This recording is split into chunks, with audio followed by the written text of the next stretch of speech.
홍해 앞에 선 모세.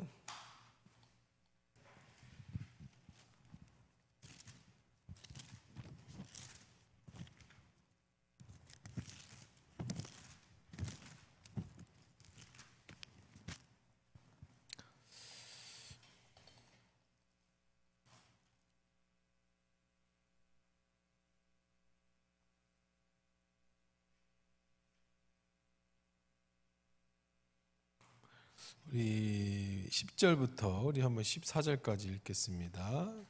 출애굽기 14장 10절부터 읽어요. 시작. 바로가 가까이 올 때에 이스라엘 자손이 눈을 들어 본즉 애굽 사람들이 자기들 뒤에 이른지라. 이스라엘 자손이 심히 두려워하여 여호와께 부르짖고 그들이 또 모세에게 이르되 애굽에 매장지가 없어서 당신이 우리를 이끌어내어 이 광야에서 죽게 하였느냐. 어찌하여 당신이 우리를 애굽에서 이끌어내어 우리에게 이같이 하느냐. 우리가 애굽에서 당신에게 이른 말이 이것이 아니냐. 이르기를 우리를 내버려 두라. 우리가 애굽 사람을 섬길 것이라 하지 아니하였더냐. 애굽 사람을 섬기는 것이 광야에서 죽는 것보다 낫겠노라.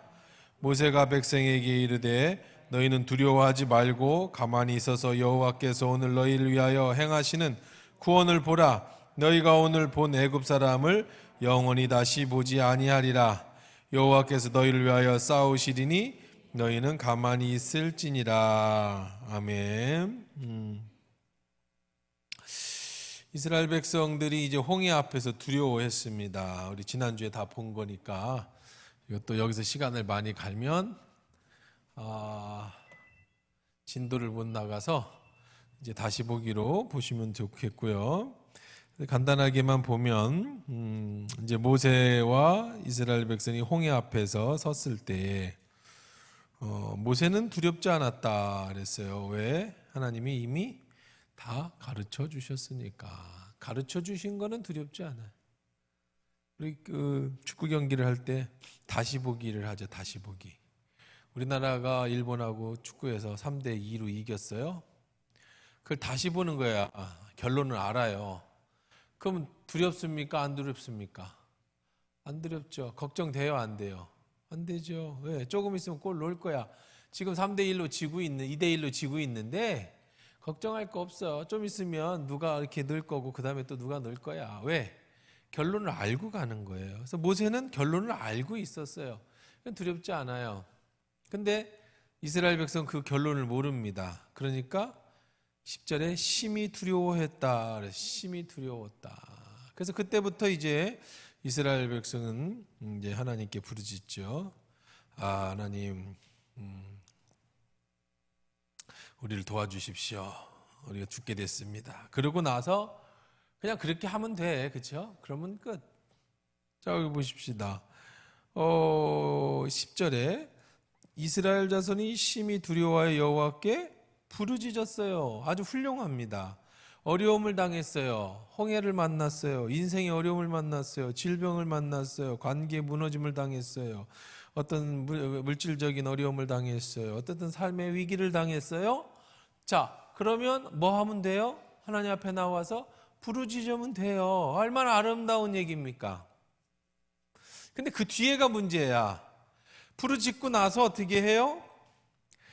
모세에게 11절이 이르되 애굽에 매장지가 없어서 우리를 이끌어 이 광야에서 죽게 하였느냐. 어찌하여 당신이 우리를 애굽에서 이끌어내어 우리에게 이같이 하느냐. 이렇게 우리가 애굽에서 당신에게 이른 말이 이것이 아니냐. 이르기를 우리가 내버려두라. 우리가 애굽 사람들을 섬길 것을 하지 아니하였느냐. 애굽 사람을 섬기는 것이 광야에서 죽는 것보다 더 낫겠노라. 그렇죠? 이게 문제죠. 이게 문제야. 사람은요 누구나 여러분 잘 보세요. 굉장히 여러분들 우리 인생에 있어서 중요한 포인트인데요. 어려움을 딱 겪으면요 누구나 다 웬만하면 아이고 하나님 살려주세요 해요. 다 누구나. 그리고 나서 정신을 차리고 나면 그 다음에가 진짜인데 원망을 하거나 불평을 하거나 여기에 좌절을 하거나 낙심하면 그건 뭐가 없는 거예요? 믿음이 없는 거예요. 믿음. 그러니까 믿음. 하나님이 나를 지켜주신다라고 하는 그 믿음. 홍해가 갈라지든지 하늘에 헬리콥터가 뜨든지 뭐 다리가 놓아지든지 그건 하나님이 하실 일이고 어쨌든 하나님은 이 문제를 해결해 주실 거라고 하는 믿음이 없으면 불안해지는 거예요. 불안해지면 우리는요 말을 부정적으로 하게 돼 있어요. 많이 안 한다고 했는데 이러면 또 시간이 많이 가지만 어쨌든 우리는 사람의 마음속에 뭐가 들어있는지 몰라요. 저는 아무리 기도를 해도 여러분을 볼 때 여러분 속에 무슨 생각을 하고 있는지 무슨 마음을 가졌는지 몰라. 그러니까 안심해도 돼. 제가 뭐 나하고 대화하면서 목사님이 다 하나도 몰라. 하나도 몰라. 걱정하지 마. 하나도 몰라. 여러분들도 나를 모를 거예요. 그렇죠? 날 알으면은 이게 얼마나 옛날에 그런 일본 영화가 있었어요. 다 들리는 거예요. 뭐 그 사람 생각이 다른 사람 앞에. 뭐 그런 영화가 있었는데 얼마나 불편하겠어요. 그렇죠? 몰라요. 자, 그런데 그 사람을 아는 법이 하나 있는데 말은 그 사람 마음의 거울이에요. 말은 그 사람의 마음의 거울이에요. 저도 오늘 책을 한 권 사서 다 읽었는데 거기에 내용이 그거예요. 우리가 쓰는 이 말이 언어가 여러분이 1년 전에 쓰는 말과 지금 쓰는 말이 똑같다면 하나도 발전하지 않았다는 거예요. 그 사람은.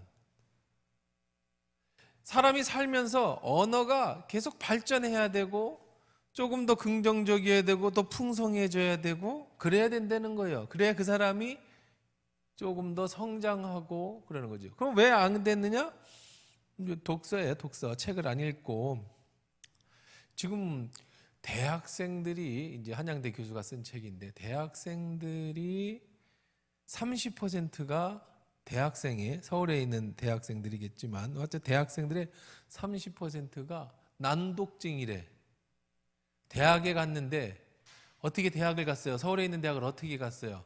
열심히 암기하고 영어 풀고 그래서 대학을 찍는 연습을 해서 대학을 갔는데 이제 드디어 책을 읽고 해야 되는데 30%가 난독증이래. 아예 모르는데 무슨 내용이지. 글씨, 책을 읽고 그 내용을 분석을 못 한다는 거예요. 그리고 거의 대학생들의 90%인지 모르겠어요. 거의 대부분의 대학생들은요. 여러분들은 어떻습니까? 여러분들은 어떤 궁금한 게 있으면 인터넷에서 검색을 할 때 네이버나 뭐 다음이나 구글이나 이런 걸로 검색을 하십니까? 그럼 옛날 사람. 요즘 애들은 그걸로 검색하지 않아요. 왜? 그거 검색하면 읽어야 되잖아요. 그 읽는 게 싫고 그 읽는 것이 불편하니까 유튜브로 검색한다는 거예요. 그걸 빠르게 듣기 2배속으로 해가지고 내가 원하는 자료를 유튜브로다가 왜? 눈으로 보고 귀로 척척척 듣는데 그 사람 얘기가 그거예요. 그럼 뭐가 다르냐? 광고가 뜨고 주변의 음악과 환경 집중력이 떨어지는데 집중하기가 그래서 조사를 해보니까 책 읽은 것과 영상이나 이런 것으로 본 것에는요 남는 기억력이 굉장히 차이가 난다고 그런 얘기를 해요. 그러면서 이제 결과적으로 말하는 것은 내가 책을 읽고 많은 지식을 가지고 와서 내 내면에서 그것이 다시 내 입으로 나오거나 글을 쓸 때 우리의 삶의 질이 한 단계 업그레이드 된다는 거죠. 그런데 그게 없이 그냥 유튜브나 텔레비전이나 드라마나 책을 안 읽고 그냥 빨리빨리 지나가는 것에만 계속하면 우리의 뇌는 이게 자꾸 퇴화된다는 거야. 뭐가? 이해력과 그것에 대해 상황 판단력과 그것을 기준으로 생각의 확장성이 자꾸 퇴화되는 거예요. 눈에 바짝바짝 돌아가는 것만 보니까. 애기들은 더 하죠. 참 저는 그걸 참 걱정하는 사람 중에 하나인데 또 그런 세상이 오면 또 그렇게 되겠지만 애들이요 식당에 가면 조용해. 요즘 애들은요. 왜? 조금만 떠들면 다 뽀로를 갖다 보여주든지 뭐 반짝 로봇가 막 번쩍번쩍 날아다니는. 아기 때부터 생각을 안 하고 그냥 눈에 보여지는 것만을 받아들이는. 그러니까 뇌가 생각하는 힘이 자꾸 없어져. 사고하는 힘이 없어져. 지금 대학생들도 그렇다는데 이제 아기 때부터 유튜브나 이런 걸로 자란 애들은 과연 나중에 이걸 어떻게 생각하고 사고하고 글 쓰고 이게 될까? 그건 저도 좀 걱정스러운 일인데, 어찌됐든 하고 싶은 얘기는 뭐냐면, 그런 것들이 내 속에 들어와서 언어로다가 나올 때에 그 사람이 어떤 사람인지가 보여지는 거야. 그 사람이 어떤 사람인지는 당신이 하는 말을 통해 그 사람이 어떤 사람인지를 알 수가 있는 거예요. 여러분, 요즘에는 기업에서 블라인드 테스트라고 그래가지고 어느 대학을 나왔는지, 학점이 얼마인지, 나이가 몇인지 이걸 아예 가리고 면접으로만 뽑는 회사들이 많아진다는 거예요. 왜냐하면 선입견이 생기잖아. 얘가 서울에 있는 좋은 대학을 나왔다든지 아니면 학점이 좋다든지 하면 그것만 보고 얘에 대해서 벌써 선입견을 가져. 그런데 지금 시대는요, 그런 애들이 필요한 게 아니고, 그런 모범생이 필요한 게 아니고, 공부를 못했어도, 좋은 대학을 안 나왔어도 창의적인 생각을 하는 애들이 필요해요. 뻔한 그런 애들은 너무 많아. 공부 잘하는 박사들은 너무 많고, 지금 필요한 건 창의적인 애들이 필요하거든요. 그러니까 이제 IT 사업이라든지 이런 것들이 필요한 회사들은 이걸 다 가려놓고 이제 대화로만 어떤 문제를 놓고 집중적으로는 그런 면담을 통해서 사람을 뽑는데, 놀라운 건 뭔지 아세요? 합격한 애들을 까보면 대부분 서울의 상위권 애들이래. 그리고 대부분이 좋은 점수를 받았대, 학교 다닐 때. 아무리 가려놔도 붙는 애들은 좋은 대학에 공부 잘하는 애들이 창의력도 있고 생각도 있다는 거야. 학교 다닐 때 공부 못하는 애들은, 대학교 좋은 대학 안 간 애들은 가려놔서 똑같이 봐도 다 걸려진다는 거예요. 어디서? 말하는 데서 다 걸러져. 왜? 말은 그 사람의 생각과 사고와 가지고 있는 것들을 보여주는 거울이거든요. 자, 무슨 얘기냐? 하나님 앞에 기도는 다 해요. 문제가 생겼을 때 아이고 하나님 살려주세요. 그런데 그러고 나서 내 속에 있는 불안함과 두려움이 내 입에서 나오는 거예요. 원망으로도 나오고 불평으로도 나오고. 요즘 모세를 엄청나게 불평하잖아요. 야, 우리가 매장지가 없어서 이게 데리고 왔냐? 내가 안 나온다고 그랬잖아. 막 그러면서. 그러니까 여러분의 신앙, 내 신앙이 어느 정도일까? 늘 제가 말씀드리지만 요즘 많은 것 같아요. 옛날에 말씀드렸는데, 내가 하나님을 믿는 것보다 하나님이 나를 믿어주시는 게 더 중요하다고요. 우리는 다 하나님 믿는다고 그래요. 한번 1대1로 하면 다 얘기해보세요. 여러분 다 하나님 믿지 안 믿는 사람 어디 있습니까? 문제는 하나님이 여러분을 믿어줘야지. 우리 맨날 다 믿지. 뭐 우리는 안 믿는 사람 여기 교회에 나와 수요일 날 안 믿는 사람 여기 왜 앉아있겠어? 다 믿으니까 앉았는데 하나님이 여러분을 믿어주냐는 거예요. 그러니까 그 믿음은 어떻게 볼 수 있느냐면 말을 통해서 볼 수 있어요. 긍정적인 말, 감사의 말. 그런 이제 오늘 책에도 그런 책에서 봤습니다만 결국은 그 사람의 말이 부정적이고 또 뭐 이런 욕이나 이렇게 좀 상스러운 말을 하는 사람은 삶도 그렇게 산다는 거예요. 이것이 이제 뭐 언어학자들이나 한양대 교수인데 그 양반이 이제 그리고 쓴 책에 그 자기들이 이제 연구한 바에 그렇다는 거죠. 그러니까 이들은 변화되지 않았어요. 이 시작이에요, 시작. 문제 앞에서 변화되지 않아요. 그럼 앞으로 이들이 40년 동안 하나님은 계속해서 문제 앞에서 이들이 변화됐는가를 보실 거야. 그러니까 여러분들도 우리 똑같아요. 우리는 지금 가나안을 향해 가고 있는 광야의 인생 같은 인생을 살고 있다고 그랬잖아요. 그렇죠? 우린 다 광야예요. 인생은 다 어려운 거예요. 오늘 새벽에도 제가 말씀드렸지만 사람이 태어나면서부터는요 다 어려워요. 안 어려운 사람 아무도 없어요. 다 어려워. 왜 나만 겪는 고통이냐고 그렇게 생각하지 마세요. 다 어려워. 재벌도 어렵고요. 아버지가 몇백억을 남겨줘서 맨날 먹고 노는 애들도요 굉장히 어려워요. 인생이 다 어려워. 다. 그 어려운 인생을 어떻게 살아내느냐, 우리가 어떻게 그 삶을 살아내느냐가 중요한 거지. 편안한 사람 없어요. 한 1억만 있으면 편하겠다, 뭐 10억만 있으면 편하겠다.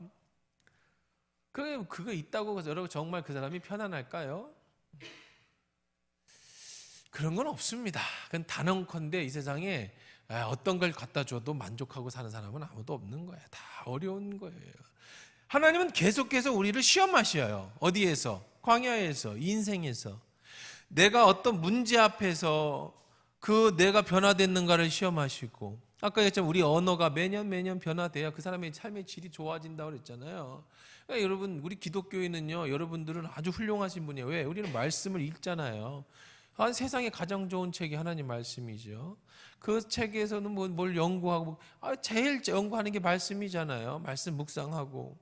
이거 이미 여러분 독서 더 하면 좋겠지만 이미 성경을 말씀을 듣고, 우리가 이 말씀을 오늘도 이 한 구절을 갖고 서로 나누고 그걸 생각해내고, 여러분 이렇게 우리의 신앙은 그냥 일반적인 문학적으로도 인문학적으로도 여러분은 굉장히 고상한 인생을 살고 계시는 거야. 왜? 우리는 형 이상학적인, 하나님 이 세상에 눈에 보이지 않는 것들을 추구하고 사는 사람들이잖아요. 우리는 인생이 뭘까? 인생은 어디서 왔을까? 어디로 갈까? 어떻게 살아야 될까를 매일 고민하고 있잖아요. 오늘도 말씀 속에서 고민하고 있잖아요. 여러분 잘 살고 있는 거예요. 세상 사람들은 이런 고민 안 해요. 일체 고민 안 한다니까. 유튜브에 빨리빨리 지나간 거에 생각하는 거 싫어해. 애들도 싫어하고 어른도 싫어하고 생각하는 건 싫어요. 근데 우리는 생각하잖아요. 계속해서. 그렇게 생각한다는 것은 우리의 신앙이 계속 전진적으로 성장해야 된다는 거예요. 그 성장은 어떻게 보여지느냐? 우리가 홍해를 만날 때, 우리가 물이 떨어지는 그곳에서 광야를 만날 때, 쓴무리를 마라를 만날 때에 과연 여러분의 입에서 여전히 불평과 원망이 있느냐? 여리고 앞에 섰을 때 그들의 말 속에 긍정이 있느냐? 이것들을 계속해서 하나님은 여러분 삶 속에 보고 계시는 거예요. 그러니까 때로 우리 인생 살다가 어려움을 만나면 그 어려움을 원망과 불평으로다가 넘어간다면 여러분은 변화되지 않은 거고, 그 어려움 속에서 긍정적인 생각이 떠오르고 믿음의 확신이 당장 되는 건 아니겠죠. 저도 어려움 만나면 다 힘들죠. 하지만 조금 후에는 안정적으로 다시 믿음의 확신을 가지고 붙잡고 일어서 가면서, 그래서 옛날에는 못 이길 것을 이제는 점점 이겨가면서 나이가 들어가는 거예요. 그렇게 성장하는 거예요. 그래서 하나님 나라에 가는 거예요. 그 성장한 대로 여러분들을 갚아주시는 게 우리 신앙이고, 어쨌든 이들은 여기서 실패를 했어요. 자, 그러면 15절 우리 본론으로 넘어가겠습니다. 그래서 모세가 얘기하죠. 너희는 가만히 있어, 하나님 됨을 알지라. 그렇게 했습니다. 15절 우리 15절부터 20절까지 읽을게요. 시작. 여호와께서 모세에게 이르시되 너는 어찌하여 내게 부르짖느냐? 이스라엘 자손에게 명령하여 앞으로 나아가게 하고 지팡이를 들고 손을 바다 위에 내밀어 그것을 갈라지게 하라. 이스라엘 자손이 바다 가운데서 마른 땅에 행하니라. 내가 애굽 사람들의 마음을 완악하게 할 것인즉 그들이 그 뒤를 따라 들어갈 것이라. 내가 바로와 그의 모든 군대와 그의 병거와 마병으로 말미암아 영광을 얻으리니 내가 바로와 그 병거와 마병으로 말미암아 영광을 얻을 때에야 애굽 사람들이 나를 여호와인 줄 알리라 하시더니, 이스라엘 진 앞에 가던 하나님의 사자가 그들의 뒤에 옮겨가매 구름 기둥도 앞에서 그 뒤로 옮겨 애굽 진과 이스라엘 진 사이에 이르러 서니 저쪽에는 구름과 흑암이 있고 이쪽에는 밤이 밝음으로 밤새도록 저쪽이 이쪽에 가까이 못하였더라. 여호와께서 너희를 위하여 싸우리니 너희는 가만히 있을지니라. 멋있잖아요. 모세는요, 결론을 알고 있잖아요. 홍해가 갈라질지는 몰랐지만 헬리콥터가 나올지 다리를 건너게 할지 갑자기 천둥 번개가 쳐서 뒤에 있던 애국 군대들 전부 몰살을 시키지, 땅이 고라의 자손처럼 땅이 갈라져서 그 애국 사람들이 한 번에 다 갈아가지고 그냥 땅이 덮어질지, 그런 경우도 있었어요. 방법은 수만 가지예요. 끝나고 나니까 하나님 대단하십니다 하는 거지, 끝나기 전에 홍해가 갈라지는 한 가지 방법만 있는 건 아니에요. 뭐가 문제겠어요? 인생 살다가 이 문제의 해결은 수만 가지가 있어요. 우리가 믿음이 없어서 불안한 거고 믿음이 없으니까 걱정하는 거지, 하나님의 해결 방법은 하나가 있는 게 아니에요. 우리가 꿈꿔보지 못한, 상상도 못한 방법으로 하나님은 하시는데, 이제 모세의 멋있는 대답을 했어요. 너희는 가만히 있어, 내가 하나님 됨을 알지어다. 여호와께 너를 위하여 싸우리. 너희는 가만히 있어라. 멋있어요. 근데 하나님은 이렇게 대답하셔요. 15절입니다. 모세에게 읽어봅니다. 참 대단한 말씀이에요. 시작. 여호와께서 모세에게 이르되 너는 어찌하여 내게 부르짖느냐? 이스라엘 자손에게 명령하여 앞으로 나아가게 하고 그랬어요. 하나님은 모세에게 야, 너 참 잘하고 있어. 그렇지. 그런 믿음이 중요한 거지. 그래. 다른 사람은 몰라도 너는 믿음이 간다. 그러지 않고 하나님은 모세를 책망하셔요. 뭐라고 책망하냐? 너 지금 이렇게 떠들고 있을 때니? 네가 지금 기도할 때니? 뭐예요? 너 왜 이렇게 나한테 부르짖고 있니? 이스라엘 자손이 명령하여 앞으로 나아가게 해라. 여러분, 기도만 하고 있는 게 잘하는 게 아니에요. 우리는 그런 착각을 해. 어려움 앞에 있으면 기도만 하면 하늘이 열리고 뭐 갑자기 뭐 그렇지 않아요. 기도해야죠. 그리고 어떻게 해야 돼요?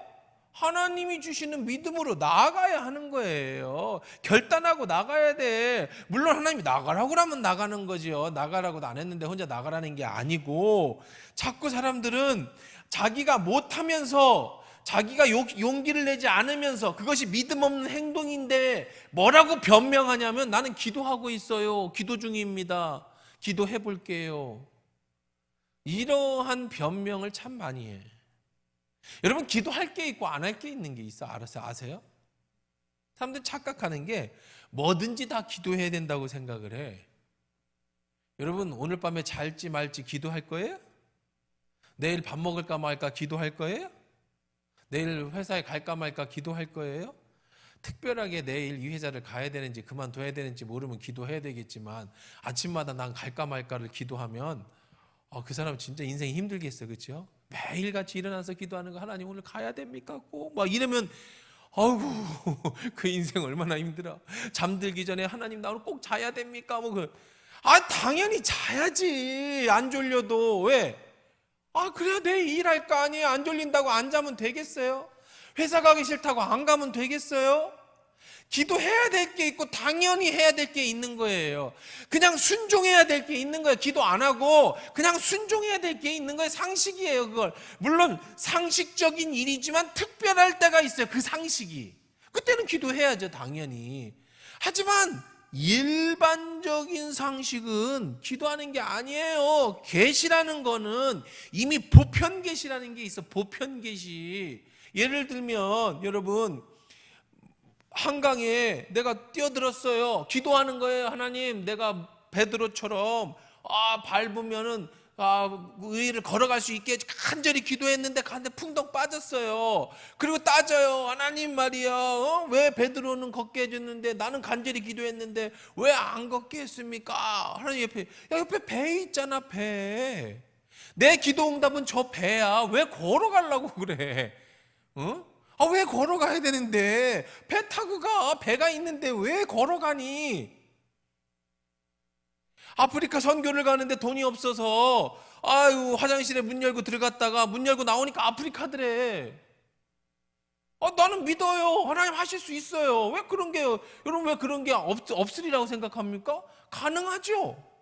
그런데 왜 다른 사람이 어느 날 기도하는데 김 목사에게 아프리카 가는 비행기표 좀 사줘라 오더니, 목사님 제가 기도하는 중인데 목사님 선교하신데 쓰랍니다. 왜 그거는 하나님의 응답이 아니야? 하나님이 꼭 화장실 문에 들어갔다 나왔다니까 아프리카 해야 돼요? 그렇게 특별하게 하실 때가 있어요. 그렇게 특별하게 기도해야 될 때도 있지만, 때로는 하나님은 일반적인, 하나님이 창조하신 보편적인 진리대로 우리를 역사하실 때가 99%라는 거예요. 홍해가 갈라지는 건 특별한 거예요. 아주 특별한 경우예요. 그러면 홍해가 갈라지는 것만 기적이고 오늘 여러분들이 안 아프고 살아가는 건 기적이 아닙니까? 매일 홍해가 갈라지는 인생 삶은 얼마나 피곤하겠어요. 매일 사건이 터져요. 매일 응답해 주셔요. 간증은 많겠지만 나는 그렇게는 안 살고 싶네. 그렇죠? 홍해가 갈라지는 일은 평생에 한두 번이면 되지. 맨날 아팠다가 살아났다가 맨날 사고 났다 일어났다, 맨날 관계가 깨졌다 붙었다, 얼마나 피곤해. 간증은 많겠지만. 그러니까 우리는 기도할 때가 있고 그 기도한 믿음대로 나아갈 때가 있는 거예요. 변명하면 안 돼. 기도하고 있어요. 기도해 볼게요. 뭐 기도를 해봐. 시키면 하는 거지. 그건 불순종이에요. 그냥 시키면 해. 뭐 대단한 거라고 여러분 선교 나가래? 모든 걸 다 버리고 주님을 따르래? 신학교 가래? 그거는 기도해봐야 되지만 내일 나와서 청소 좀 해. 기도해볼게. 뭔 기도를 해? 내일 특별한 일 없어. 그냥 청소해. 다 내년에 우리 교사 좀 해줘. 기도해볼게. 뭘 기도해? 특별하게. 아닌 다른 사역을 하나님의 감동을 주시면 목사님 제가 그것 때문에 어떻게 생각하십니까? 저는 이 일을 하고 싶은데요. 그런 거 모르지만 별일 하려는데 그냥 내년에 놀려고요. 그냥 할까 말까 기도 중에.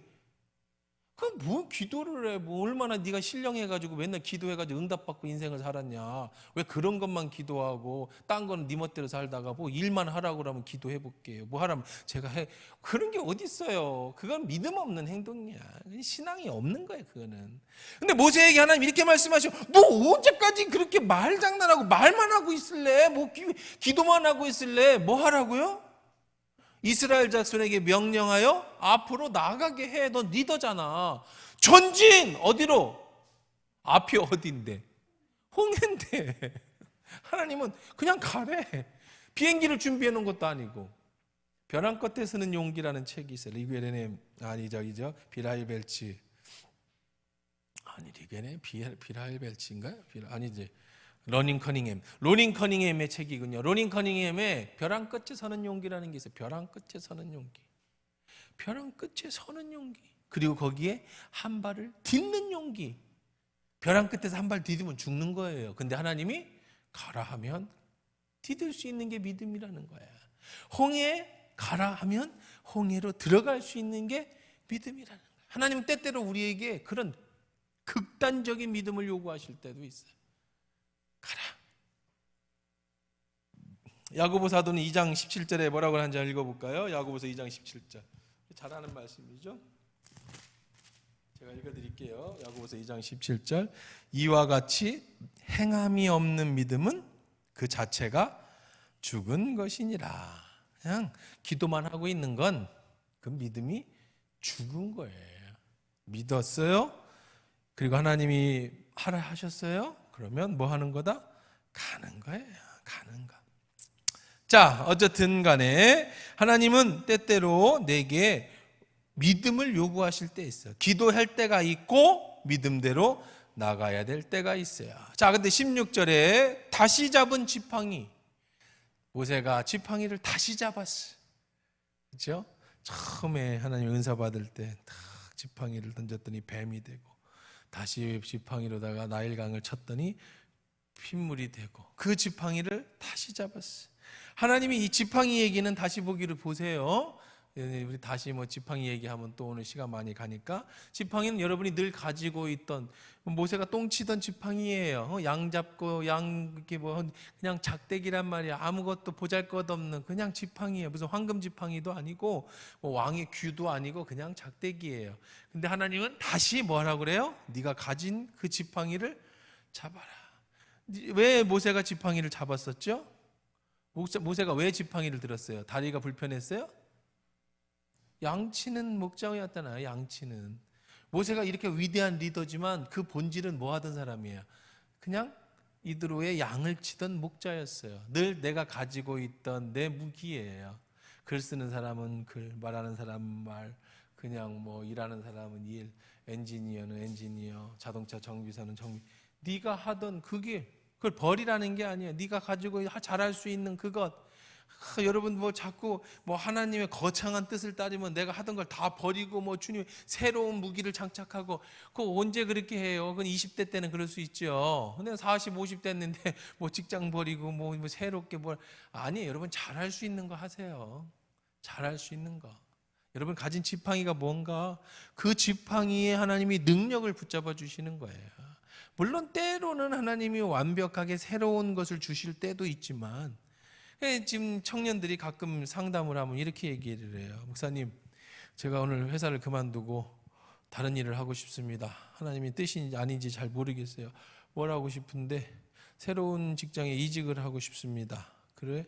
그래서 지금 당장 그만두고 이제 그 이직 준비를 하려고 그래요. 그러면 물어봅니다. 야, 솔직히 나랑 얘기하자. 우리 그렇게 자신을 포장하지 말고 진짜 얘기해. 너 여기 일하는 거 힘들지? 예, 그만하고 싶지? 예. 그래서 너 지금 딴 거 하고 싶은 거지? 예. 그럼 관두고 이거 계속해.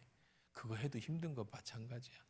옮길 때에는 분명한 비전이 있고 소명이 있어 내가 꼭 해야 되는 하나님의 확신이 있을 때 옮기는 거지, 이거 힘들다고 그만두고 저거 하는 거 아니야. 네가 할 수 있는 걸 잘해. 그냥 묵묵히 희망이 없어 보여. 그냥 하면 거기에 어떤 희망이 생겨, 하나님이.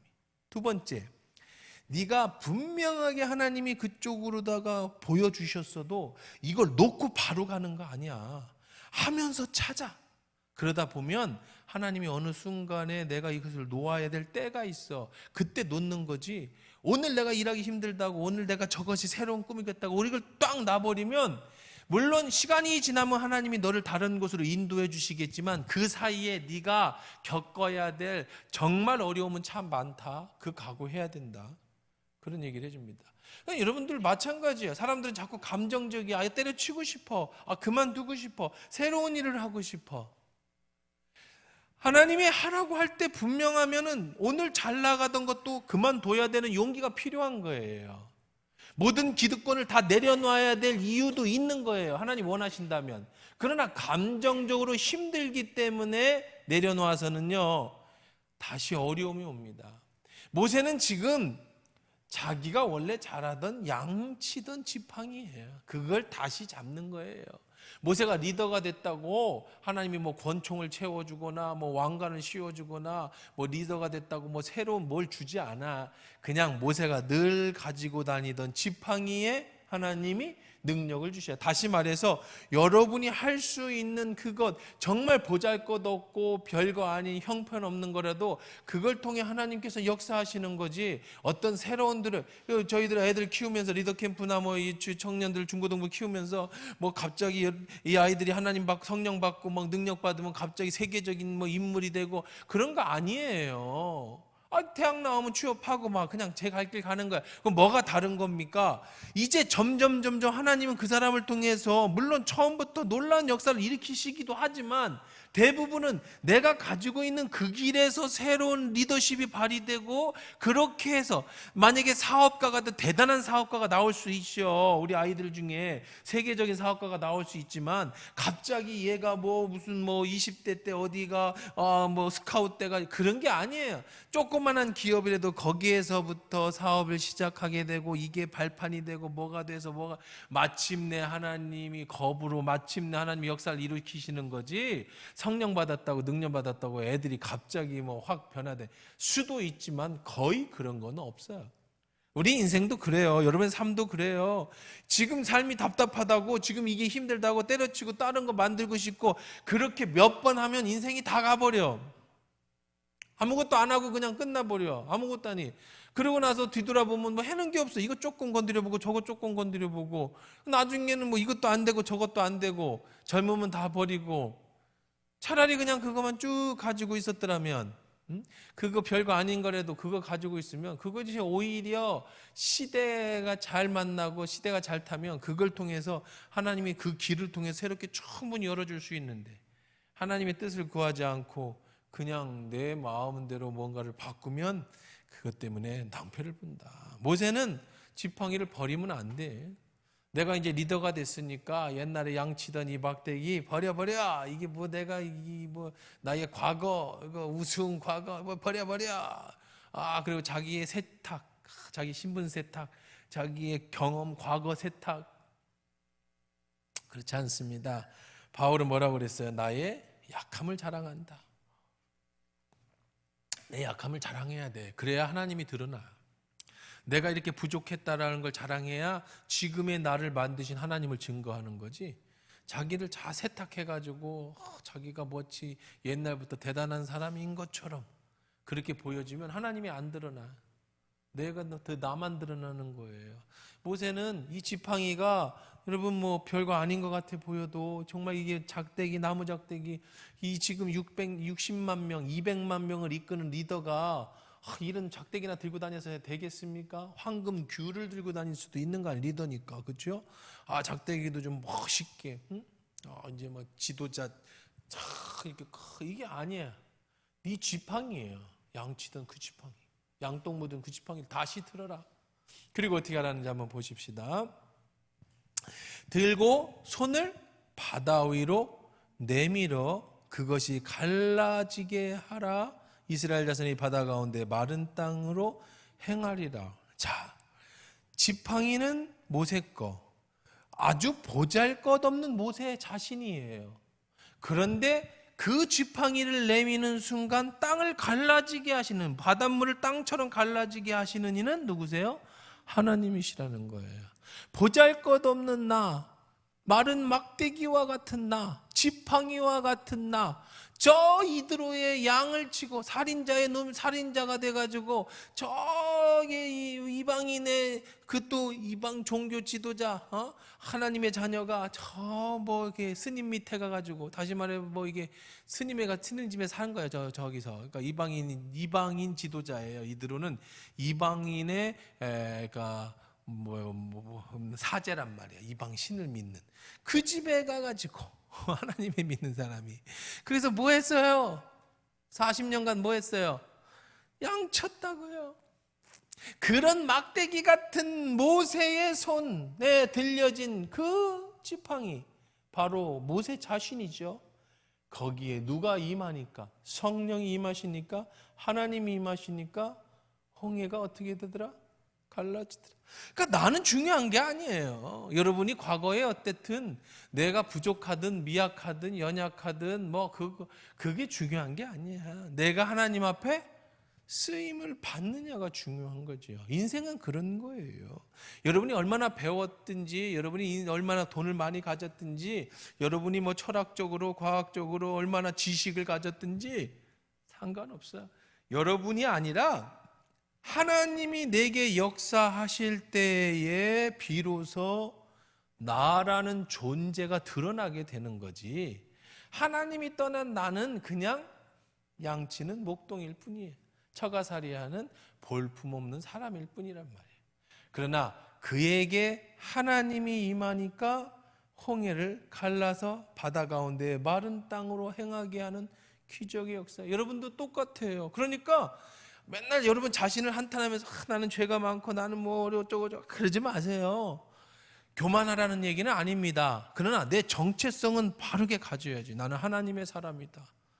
하도 설교를 많이 해서 언제 설교한 건지는 모르겠지만, 내가 하나님이 창세 이전부터 나에 대한 계획을 가지셨고 그 계획대로 오늘을 살게 하는 천지를, 금요기도 때네, 그렇죠? 우주 만물을 만드신 하나님이시지만, 그러나 나같이 연약한 자 하나에게도 깊은 관심으로 사랑을 베풀어 주시는 그 하나님이 내 하나님이 될 때 나의 존재가 가치 있어지는 거예요. 여러분이 아무리 능력이 있어도 하나님이 없으면 존재의 가치가 없고, 인간의 가치가 없다는 건 아니에요. 우리는 다 인간으로서의 가치가 있지. 존재의 가치예요. 하나님이 만드신 존재의 가치. 하나님이 나와 함께 하시면 내가 어떻든 연약한 존재라도 모세와 같이, 지팡이와 같은 모세가 홍해를 가르는 능력의 사람이 되는 거예요. 내가 애굽 사람들의 마음을 완악하게 할 것인즉 그들의 뒤를 따라 들어갈 것이라. 내가 바로와 그 모든 군대 병과 마병으로 말미암아 영광을 얻으리니. 이제 앞으로 그 될 일을 다 얘기하고 있네, 그렇죠? 자, 보세요. 하나님 미리 얘기해 주셨어요. 똑같은 패턴입니다. 뭐라 그랬어요? 그들의 마음을 완악하게 할 거다. 그래서 따라 들어올 거예요. 그래서 그 군대와 병거들의 마병으로 말미암아 하나님이 뭘 받으실 거예요? 영광을 받으실 거예요. 그대로 됩니다. 이제 미리암의 노래나 15장의 모세의 노래를 통해 하나님 영광을 받으시죠. 내가 바로와 그의 병거와 마병으로 말미암아 영광을 얻을 때에야 애굽 사람들이 나를 여호와인 줄을 알리라 하시더니. 애굽 사람들이 정신을 못 차려요. 지금 홍해가 왜 갈라졌느냐? 자, 홍해가 왜 갈라졌느냐? 자, 이게 홍해입니다. 여기가 홍해. 이게 수에즈 운하라고 그랬어요. 그리고 이제, 자, 그러면 여기가 이제 여기가 육지야. 그러면 이리 가면 되잖아요. 근데 뭐가 있었다고? 블레셋이 여기를 지키고 있어요. 그럼 여기 통과해야 되는데, 그러면 전쟁을 한 번도 안 해봤는데 이 블레셋이라는 이 사람들하고 못 싸워. 그래서 하나님이 어디로 이동시켰느냐면 이 홍해로 이동시켰어요. 그래서 이제 홍해를 건너가야 되는 건데, 자, 이 홍해를 길같이 내는 건데, 자, 하나님은 모세에게 왜 시작부터 홍해를 만나게 했는지, 왜 시작부터 이렇게 했는지에 대한 이야기를 해주세요. 우리 인생 살다 보면 이런 문제 있죠. 왜 나에게 이런 고통을 주실까? 이게 무슨 의미일까? 난 나름대로 잘 살았는데, 나 신앙생활 잘했는데, 나 헌금도 잘 냈는데, 난 교회 봉사도 열심히 했는데, 난 하나님 시키는 대로 나름대로 잘했는데 왜 나에게 이런 큰 어려움을 주시는 거야? 하나님 살아계신 건가? 내가 잘못했나? 뭐 인생이 뭐지? 라고 할 때 우리는 늘 질문을 합니다. 우리는 늘 질문을 해요. 왜 하나님이 나한테 이러실까? 무엇 때문에 나한테 이러실까? 하나님 무엇을 원하시는 건가? 그러니까 우리는 계속 질문하죠. 우리 인생에 대해서 계속 질문하는 겁니다. 아까 그 얘기한 우리들의 세상 사람과 다른 거죠.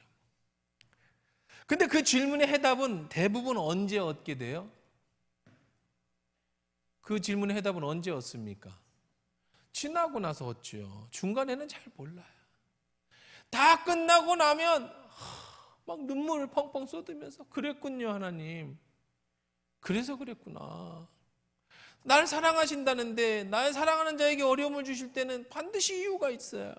하나님이 사랑하는 자에게 가장 좋은 것을 주시오. 고난이라 할지라도 가장 큰 축복은 고난의 보자기 속에 쌓여 있는 거예요. 그럼 이 고난의 보자기 그 안에 뭐가 있을까? 왜 나한테 이랬을까? 그건 나중에 깨닫게 되는 건 나중에. 근데 모세에게 미리 가르쳐 주셨어요. 왜 홍해를 갈라지게 했는가? 그 중에 가장 많은 이유가 있어요. 이제 홍해를 갈라뜨린 7가지 이유를 다음 주에 할 거예요. 다음 주 수요일 날 우리 하죠. 다음 주에 할 거예요. 그건 시간이 없어서 7가지. 그 중에 한 가지만 얘기할게요. 그 중에 한 가지가 바로 하나님이 얘기해 줬어요. 뭐라고 그랬어요? 여기 보니까 내가 바로와 그의 병과 마병들을 말미암아 영광을 얻을 때야. 끝나죠. 끝났죠. 그렇죠? 우리는 항상 끝나고 한다고 그랬잖아요. 그때야 뭘 알게 돼? 애굽 사람들이 나를 여호와인 줄 알리라 하시더니, 이제 애굽이, 이스라엘 백성이 보세요. 애굽 우습게 보지 마요. 애굽 대단한 나라예요. 그렇죠? 요셉 시대 이전부터 피라미드 진 나라예요. 그 당시에 이 밑에 그림을 못 그립니다만 이 밑에 아프리카 그리고 이 위까지 애굽이 다 장악해서, 이 애굽이 장악한 때는요, 그 후로부터 이 나중에 이스라엘이 멸망할 때 바벨론, 여기가 이제 갈대아 우르, 이게 바벨론 지역입니다. 이 바벨론 지역이 열리 밀고 들어와서 이쪽을 다 장악하고 애굽까지 가서 이제 싸웠어요. 그때 3개의 큰 나라가 있었으니 하나가 바벨론이라는 나라였고, 또 하나가 여기가 이제 요나가 니느웨라고 하는, 니느웨 있죠. 이 요나가 있던 여기 다시스, 니느웨, 여기가 이 지역이 큰 나라가 번성하고요, 바닷가에. 그리고 하나가 애굽이라는 3나라가 전쟁을 했어요. 근데 마지막에 바벨론이 통일을 시켰죠. 그래가지고 이제 아수르, 여기는 아수르라고 합니다. 여기는 이제 애굽이라고 하고, 그래서 이제 여기에서 이렇게 되면 여기 사마리아는 아수르에서 완전히 멸망을 하고, 그 다음에 이스라엘 백성이 애굽으로 도와달라고 계속 부탁을 해요. 그러다가 하나님이 하지 말래도 그렇게 애굽 사람 붙잡고 늘어지다가 결국은 바벨론에 의해서 포로로 끌려가게 되잖아요. 이게 어느 때냐면 이제 예수님 오시기 전 400년 전까지예요. 언제부터? 출애굽 때부터. 애굽은 그때부터 이때까지 수천 년 동안 강대국이요. 그러니까 지금도 여러분 이집트 가면 피라미드 구경하고 옛날에 금 보고 뭐 그러잖아요. 그런 엄청난 대국이에요. 자, 이스라엘 백성이 이 도망을 갔든지 뭐 어떻게든지 광야로 갔어요. 여기 지금 몇만이 쫓아왔다고 그랬어요? 그 마병만? 어제 뭐니까? 몇만이 쫓아왔어요? 마병만? 몇만이 어디? 홍해를 건너기 전에 몇 명 쫓아왔어요? 빨리 찾아봐. 자, 병거 600대와 애굽의 모든 병거를 동원한 지휘관들이 다 거느려서 왔다 그랬어요. 그렇죠? 돌 던지던 시절에 그러니까 무슨 시대예요? 석기 시대, 뗀석기 시대에 이제 청동기로 막 넘어오던 시절에 기껏해야 철광석 녹여가지고 호미 만들고 남 만들고 창 만들던 시절에 애굽은 뭘 타고 다녔다? 마병이 있었다고요. 이들이 여기에 와서 갈 수 있는, 끌고 갈 수 있는 충분한 능력이 있어요. 나왔다고 나온 게 아니야. 언제든지 잡혀가요 또. 그런데 이들이 10가지 재앙을 통해서 하나님이라는 신의 무서움을 알았어. 그렇죠? 장자의 죽음 때문에. 근데 정신을 또 못 차렸어. 하나님이 그들을 또 상실한 마음대로 내버려 뒀어. 그래서 어떻게 해요? 또 쫓아왔어요. 자, 홍해가 갈라지고 이들이 여기서 수장당했어요. 그때 깨달았어요. 뭘 깨달았죠? 이 하나님이라는 신은 우리가 건들 수 없는 신이다. 그 뒤로 40년 광야 생활과 가나안 때 애굽은 침노하지 않아요. 누구 무서워서? 하나님 무서워서. 홍해가 갈라진 것이 이스라엘 백성들이 볼 때에는 왜 우리를 여기서 끌어내가지고 매장지가 없어서 왔냐, 뭐 하나님이 살아계신데 왜 우리한테 홍해 앞으로 인도했냐, 별 얘기를 다 하지만 끝나고 나니까 깨닫는 게 있어요. 아, 이 사건으로 인해서 애굽이 다시는 이스라엘을 건들지 못했어요. 그것 때문에 하나님은 이 일을 만드신 거예요. 그 외에도 7가지가 더 있습니다만은 우리는 나중에 알아요. 언제 알아요? 끝나고 나면 아는 거야. 그래서 믿음이 필요한 거예요. 모르는데도 신뢰하는 게 믿음이에요. 아는 걸 신뢰하는 건 믿음이라고 하지 않아요. 모세가 뭐 믿음 있는 거 아니에요. 모세는 하나님이 다 알려주셨는데 뭐 물론 알려주신 걸 믿는 것도 믿음이겠지만 진짜 믿음은요. 그래서 예수님께서 도마가 와가지고 나 못 믿겠다고 하니까 손 넣어보고 막 그랬더니 예수님 뭐라, 너는 본고로 믿느냐? 보지 못하고 믿는 자가 참으로 복되도다. 안 만져보고도 믿는 게 믿음이죠. 꼭 예수님 부활했다고 만져봐. 물론 만져보는 신앙도 중요해. 그것도 나쁜 건 아니에요. 체험의 신앙도 중요하지만 진짜 믿음은 끝나고 날 일을 미리 믿는 것이 믿음이다.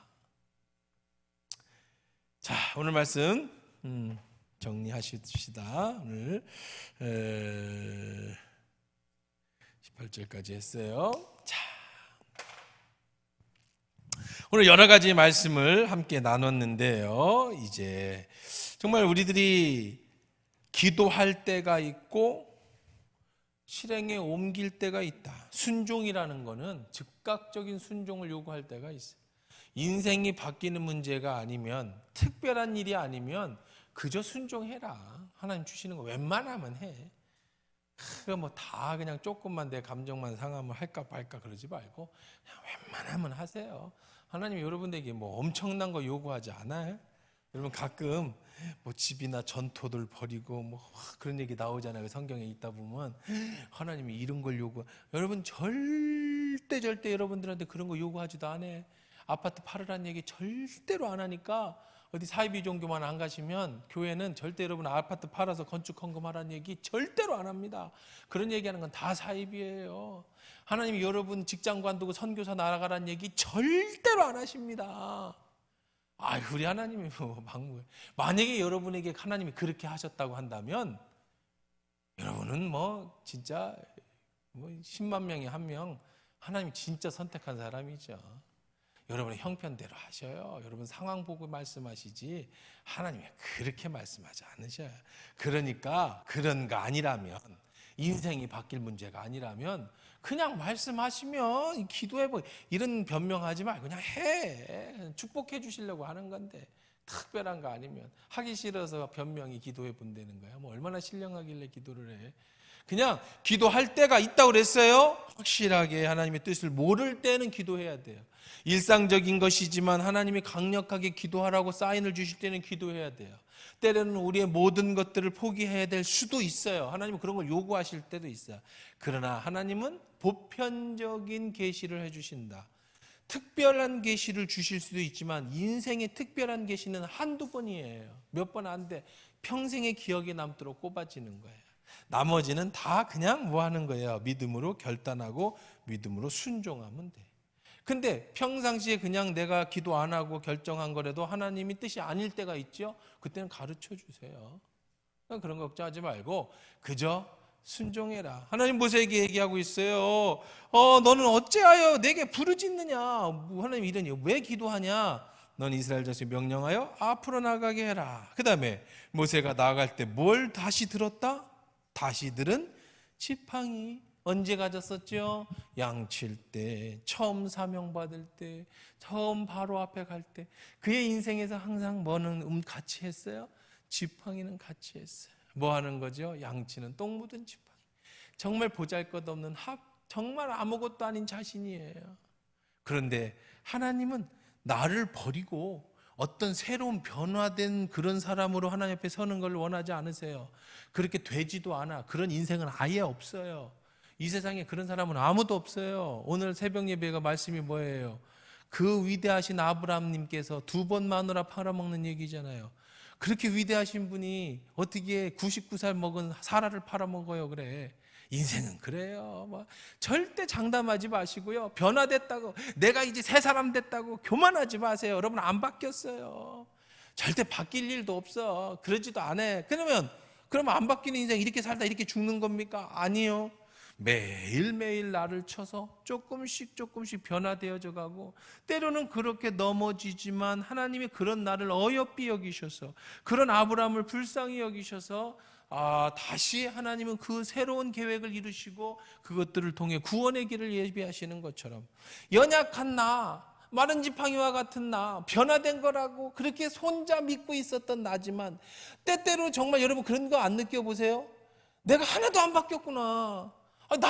나는 믿음 없는 사람이구나. 난 정말 열심히 예수 믿어서 난 바뀌었는 줄 알았는데 옛날에 내 모습 그대로구나. 나의 그 정말 보잘것없는 그 모습이나 그 깨달을 때 없어요? 왜 매년 여러분이 새로워요? 10년 전에 내가 아니에요? 지금 여러분은 거의 예수님 동생쯤 됐어요? 뭐든지 다 사랑스럽고 그런 사람은 없다. 아예 없다. 아브라함도 그랬고 다윗도 그렇고 인생에 그런 사람은 전혀 없다. 여러분 저를 볼 때도 목사님은 예수님 동생쯤 되니까 다 이해하고 다 용서하고, 예수님은 목사님은 천하무적이고 욕을 해도 다 참아주고, 그러지 마라. 그런 사람은 아무도 없다. 우리는 다 뭐 같은 사람이에요? 모세의 막대기 같은 사람이라고. 그런 정말 보잘것없는 내가 감히 하나님 말씀을 전할 수 있는 것은 하나님의 손에 들려졌기 때문인 거예요. 내가 잘나서 여러분에게 무언가를 전해줄 수 있는 게 아니고, 내가 많이 배웠기 때문에 여러분들에게 뭘 전해줄 수 있는 게 아니고, 내가 모든 것을 알아서 여러분에게 전해주는 게 아니라, 오늘 내게 든 지팡이, 내 보잘것없는 과거, 나의 경험, 나의 지식, 내가 가지고 있던 양치는 이 지팡이가 내밀었는데, 그냥 하나님이 안 계시면 바다 척척척척 때려봐야 애기 장난하는 거지만, 하나님이 거기에 손을 대면 홍해가 갈라지는 것처럼, 여러분의 연약한 모습이라도 주님 앞에 나오면, 주님 앞에 붙잡힌 바 되면 여러분을 통해서 나이하고 상관없이, 성별하고 상관없이 오늘도 하나님은 그 놀라운 일을 이루신다. 뭔가를 확실하게 변화되기를 바라거나 인생에 뭐가 완전한 새로운 체인지 되는 걸 기대하지 마라. 있는 모습 그대로 가지고 하나님 앞에 가라. 부족한 모습 그대로 가지고 가라. 하나님은 그 연약하고 부족한 모습이 여러분 하나님 손에 들려질 때 하나님 앞에 쓰임받는 사람 된다는 거 여러분 기억하시고, 오늘 여러 가지 말씀을 같이 나눴습니다. 그 말씀 생각하면서 주님, 오늘도 주님 앞에 쓰임받는 지팡이가 되게 해주십시오라고 우리 합심해서 기도하시겠습니다.